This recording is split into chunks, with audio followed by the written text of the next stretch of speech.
The Atlanta Braves still have not won back-to-back games after they dropped one to the Toronto Blue Jays 6-3. Let's talk about it. This is the Braves Postcast, your instant game reaction for the Atlanta Braves. Part of the Locked On Podcast Network, your team every day. Yes, welcome on in to the Braves Postcast, part of Locked On Sports Atlanta, where we cover your Atlanta sports teams each and every day. I'm your host, Lindsay Crosby. You can follow me on social media at Crosby Baseball. He's Jake Mastroianni, host of Locked On Braves. Follow him on social media at Shortstop Ball. And Jake, I was hoping to get together with you again under better circumstances, coming off of just a fantastic win by Atlanta last night. They go out and you get the rare Spencer Schwellenbach struggle game. Atlanta drops the second game of the series 6-3, setting up a rubber match tomorrow afternoon. We're going to get to that because there's a couple things to be excited about with that one. But I think first, we've got to talk about Spencer Schwellenbach and having that rare bad start. 4 2/3 innings, 6 runs on 6 hits. Most of the damage comes in a 5th inning that he ends up not getting out of. What were your thoughts on what happened there to Schwellenbach in the 5th inning? Yeah, I mean, this is definitely our turning point of the ball game here. But I think for me, what really set it up as the at-bat to Miles Straw to begin that inning. You got ahead of him 1-2. You made some good pitches, and Straw did a great job of fouling off some tough pitches, working the at-bat, and getting that walk. And you could just see the frustration by Spencer Schwellenbach. And then very next batter after that long 9-pitch at-bat where he fouled off some tough pitches, he leaves a curveball, hangs it down the middle. Rodin doesn't miss it. And the next thing you know, you're down 2-1 in that game. And then the things just started to unravel from there. You know, Bichette gets the double. Then you get the wild pitch. Just, again, some more of that kind of that frustration. And I think probably a mental error a little bit from Schwellenbach. Look, we've seen him mature so quickly at the major league level. We almost forget it's still a young kid who is pitching at the big league level. But I think the game kind of got to him a little bit there. You got the wild pitch, and then you get the 3-2 count to Vlad Jr., and it's a borderline call. Could go either way. It looks like maybe it nipped the zone, but you don't get the call, and so now you got to walk. And so here's that frustration, and what happens? First pitch to Santander, cutter right down the middle, and you just can't do that to a guy with the power like Santander. So, again, I think that 5th inning all kind of set up by that first at-bat by Miles Straw led to some frustration, led for things just getting away from Spencer Schwellenbach. We haven't really seen that from him. He's been completely under control since coming up. So just very rare for him, like you said. Unfortunate for the Atlanta Braves, who, look, Lindsay, I remain confident that they're going to dig themselves out of the hole, but they're not if they can't win back-to-back games at all this year. If they can't get a winning streak going, that won't happen. But I believe it will at some point. This felt like the prime time for that to happen after you win game 1 of a series and then have Schwellenbach going with the way he's been pitching. But, he is human, and he will have a bad start every now and then. But even with that start, and not like his ERA balloon, it's still under 3. So, I mean, he's going to be great. I'm certainly not worried about him. I don't think anybody is, but just an unfortunate start. Unfortunate, really just 5th inning for him. I mean, he was cruising up to that point. Yeah, and, his control wasn't the best in this game. It wasn't bad, like by Spencer Schwellenbach standards. He had a couple walks. He threw 86 pitches, 56 strikes, so he had 30 balls in there. That percentage a strike percentage a little bit lower than what he normally does. So it felt a little early like he wasn't on his A game, but it was still good enough to win, right? And then obviously that 5th inning, we kind of forget sometimes, and you did a good job of pointing this out, that he's a young player, and sometimes, especially in the major leagues with this pitch clock, these things can snowball on you in a hurry. They got out there and tried to do a mound visit to calm him down after the Bo Bichette double. But just a couple bad pitches, couple unfortunate calls, things like this happen. It's kind of like Chris Sale gave up. I think he gave up 5 runs to the A's last year. Like, end of the day, I don't think we're worried about Spencer Schwellenbach, but it's just frustrating how it ended up. And then Atlanta has to go to Zach Thompson, Rafael Montero. They combined to finish the game. No hits, no runs, 1 walk, 2 strikeouts. It's kind of, when you think back and you look at it, the entire game is kind of predicated off of 3 or 4 bad pitches in 1 inning. And that's just unfortunate for a team that really needed a win.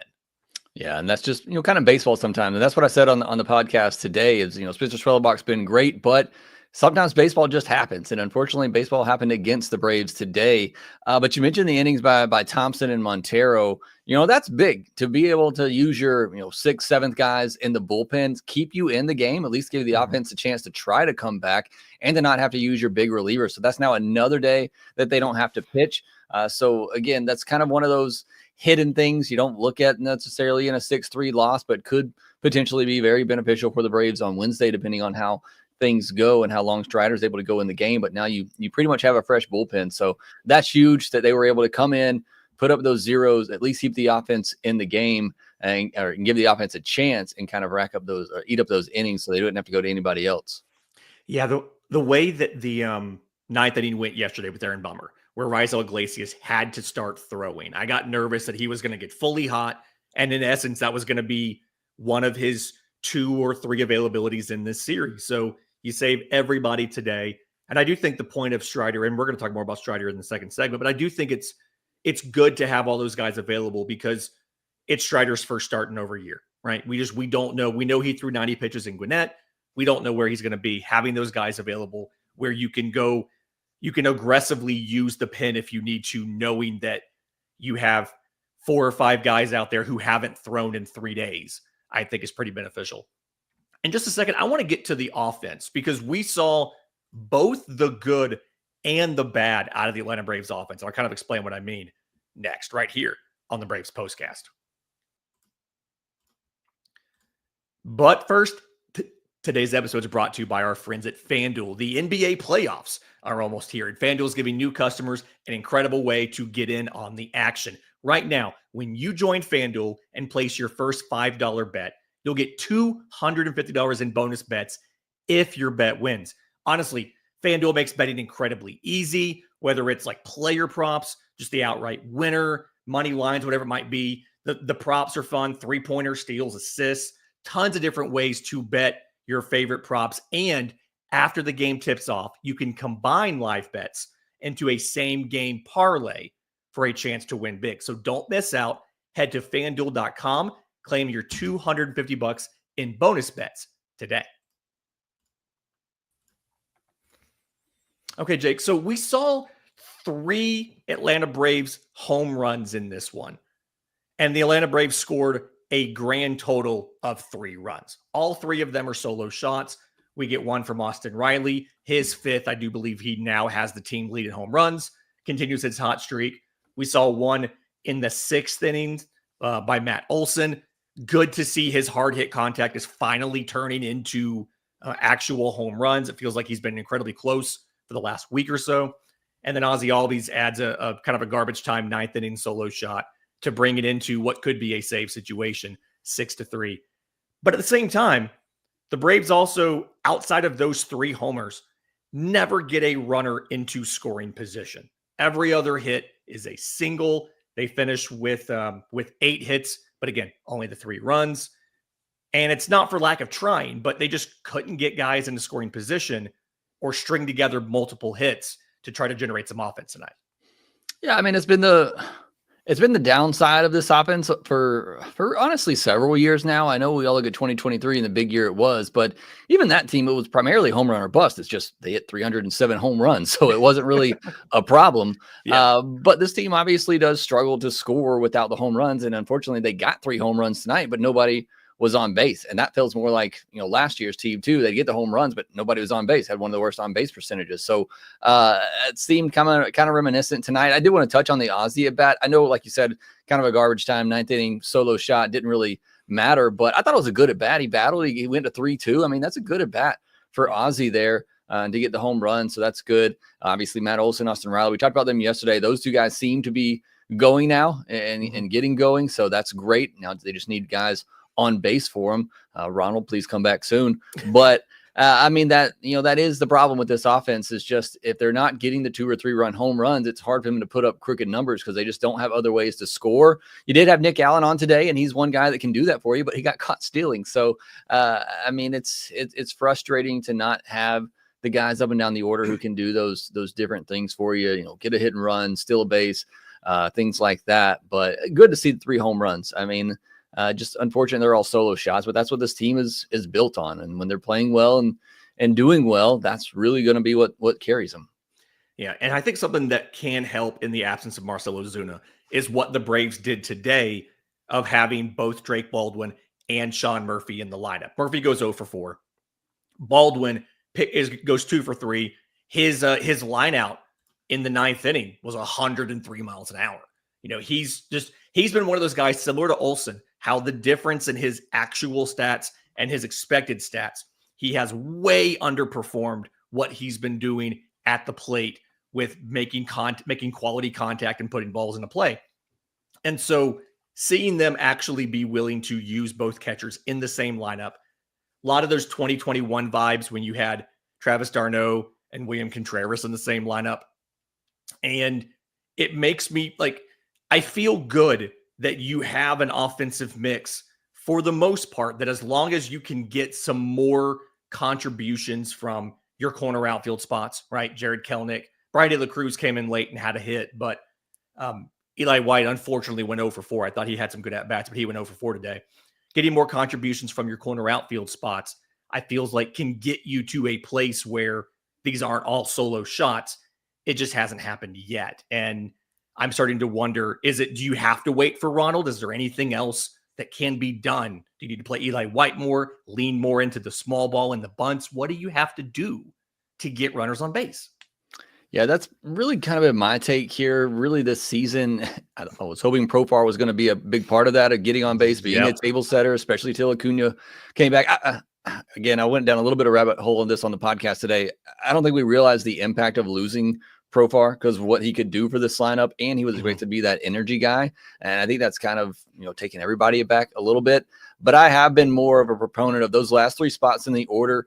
Give me guys who have contact and speed that can get on base and do different things for you. There's enough power in the middle of the order that if you can get those guys at the bottom on base, and some people have even suggested, I'm not totally against it, batting Ozuna leadoff. I mean, if you can get those guys in the bottom of the order on base, put your big sluggers at the top. So if those guys are on, then those become 2-3-run homers like that. Because I just don't think the typical leadoff hitter is in this Braves roster right now without Acuna. Michael Harris, Ozzie Albies, they're more aggressive type of hitters, not necessarily big on base guys unless they're hitting for a higher average. So that's maybe something that the Braves could do. I did want to note on Baldwin real quick. Great game for him and props because he hasn't been playing in a while, and he comes in, hits 3 balls over 100 miles per hour each and walks in his other at bat. So that's great to see. And I'm right there with you. Get as much offense in there as you can. I mentioned it yesterday. I mentioned it on the podcast today.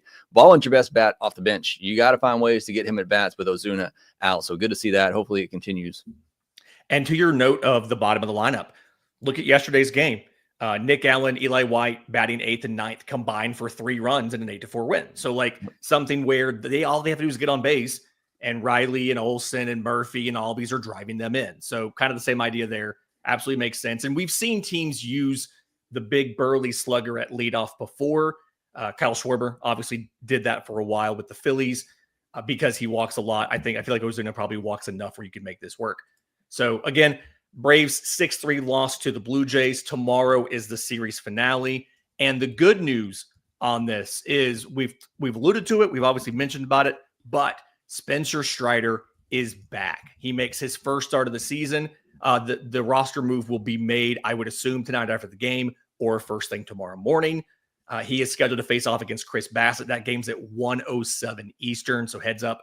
Day game. We'll have a postcast for you. It'll be obviously a little bit earlier than it usually is, but going to be really exciting to see. And to your point from the first segment, I do think having the bullpen fresh is going to be a good